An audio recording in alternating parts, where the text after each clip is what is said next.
All right, so this CCTV footage of this kidnap scene is dated 11 January 2026.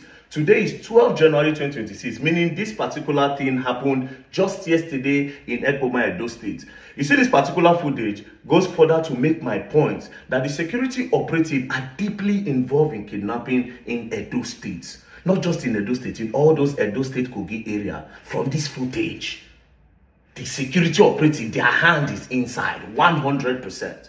Now, if you look at this footage, one will say these kidnappers were sitting down in that bush waiting for that man to come. And as soon as he entered the compound, because they don't want him to close the gates, they quickly rushed and followed him to enter. Then they successfully did their operation, right? But as I looked at it deep, I saw that these guys were not waiting in that bush. It looked like they were somewhere sitting and somebody gave them an active information. It does not look like a pre-planned operation. It looked like an active one, an impromptu one that they have to take out immediately. Now, why do I say that? Look at the movement. There were 3 guys that rushed out of the bush, right? 3 guys. The first guy ran out. The second one, because of the speed, when he burst out of the bush, there was even dust. Then the third guy climbed what looked like a hill. And then he now started running, right? Climbed what looked like a hill. He slowly walked, then he now started running. Now, this is why I said they were never in that bush. They got an active information and they have been telling that car. Somebody literally say, Mona rush now. One car they come, Mona follow them, Mona follow them. Now, this is why I said that if they were waiting in that bush, that third guy, he looked tired. The third guy, this one that's coming from the hill, he looked really, really tired. See the way he climbed, then he was slow, then he now started running. If it was a pre-planned thing, they will have somebody by that gate.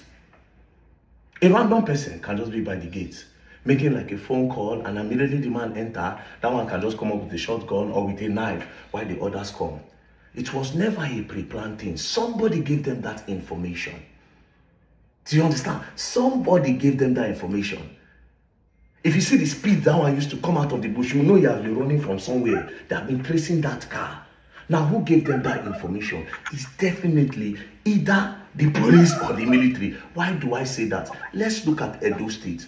Edo State is one of the places with the highest checkpoint of police and military men in Nigeria, apart from North military, yes. But you see that Edo State, you see that road, different police checkpoint, different military checkpoints. Different police checkpoints, different military checkpoints. If all these checkpoints cannot catch kidnappers, it's crazy, you know. With all the amount of checkpoints you have there, they still have the highest number of kidnap cases in Edo State. Then you know the people that are doing it.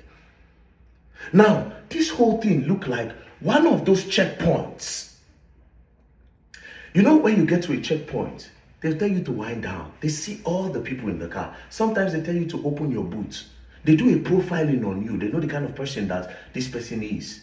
They will know, they can tell that, oh, this person is well-to-do. This one an ordinary driver. This one a gate man. This one a hire purchase. This car no be owned. This one a then get the car.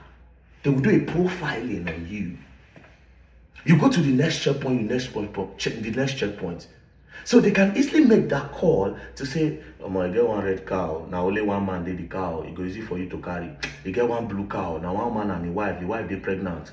Mo carry that one or mo no carry that one. Do you get the points now? Go back to the video.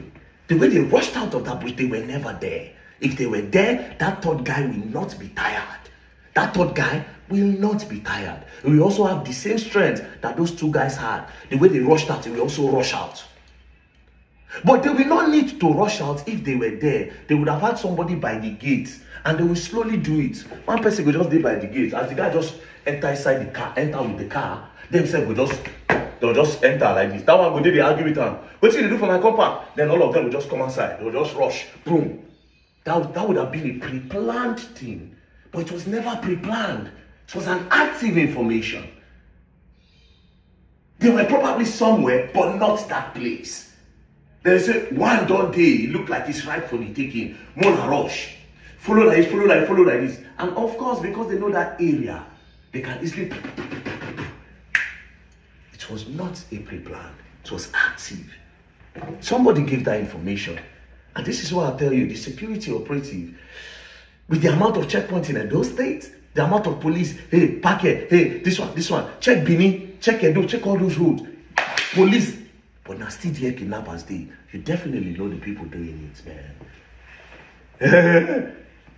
Now, look at the guns that they are holding. They are holding AK-47 and assault rifle, a war gun. Now only government will bring that gun come country. They are holding an AK-47. If they were holding a pump action, I go say, okay. That being said, you know me say they no fit hold am, because in some cases, these people, they attack police, they collect their guns. They'll buy the police, buy military, collect their gun. But this thing, they happen, at rare times it happen. And the people that usually come and do this are all those Boko Haram type terrorist group that will come in large numbers. They will exchange bullets. At the end of the day, they'll take the camp, carry their military motor, carry everything. These guys don't look like players like that. They don't look like people that play like that. They look like people that rented their guns. They look like people that are security operatives. Do you know what it means to carry gun on? Now, police, military men, they do DSS then. To carry AK run, AK no lights. Now, person where don't they familiar with that tool, where they carry that tool, they work out on a normal day. Now, if you pull that weight to use and run. If you do your investigation deep, you might find out that it's either those are policemen, or those are military men, or those are DSS men. Or they carried those guns and give it to them. Now, the policemen, when they carry gun, you go sometimes, some brotels, you go see police go sleep for brotel, you go carry a gun, you go put them for corner. These people carry this gun everywhere. So that period when we say they for brotel, they sleep. They can carry that gun and give to somebody who we know in the office. Nobody. Those military men, when they did bush, when they are go abandoned for bush for 6 months, 7 months, and they will pay them 80,000, 70,000, 100,000. They can easily carry that gun, rent it to these kidnappers to go and do work and come. After all, they are paying me 100,000 a month, and they are paying ransom for kidnapping 20 million. I can easily get 5 million naira from that deal. Very, very easy. And I'm in the bush, who we know. It's not just to give them my gun, they'll do the business and come back. Do you understand? Make it make sense that the whole Edo state, they have a lot of police checkpoints, but they have a lot of kidnappers as well. So what are the checkpoints there for? These people are giving information, man. Come on, fuck it. It is what it is. It is what it is. They should do a deep investigation on the policemen, on the military men, on the DSS people in Edo State. You will find out something. The kidnapping in Eboma is too much. Not just there. Kidnapping in Nigeria is too much. Police will tell you, oh, we know where they for inside Kogi, for Kogi Forest, but you have never gone there. Military know where they did, but they know they agree go there. What's going on, man? This thing is a very big deal. People are cashing out on all of this. They're cashing out on all of this. Sometimes they hold somebody in the bush for 4 months, 2 months, 3 months. If you kidnap a whole person, if the days go by, they start to panic. They just want you to release that person and go. These kidnappers are too comfortable. Where they hold somebody for bush for 1 month. Do you know the body may hold somebody for 3 days as a kidnapper? Psychologically, they just want to bring the money, because as day goes by, the pressure becomes too much on them. They have to buy more food. What if the family are careless? They don't even give a fuck. You know, all of these things. But although they get really good information that this family would care. Put all these things into consideration, carry all these puzzles together, put it together. The military, police, all of them. These people should be questioned. These people should be investigated. They should be investigated. It is not rocket science. The vigilantes, they should be investigated.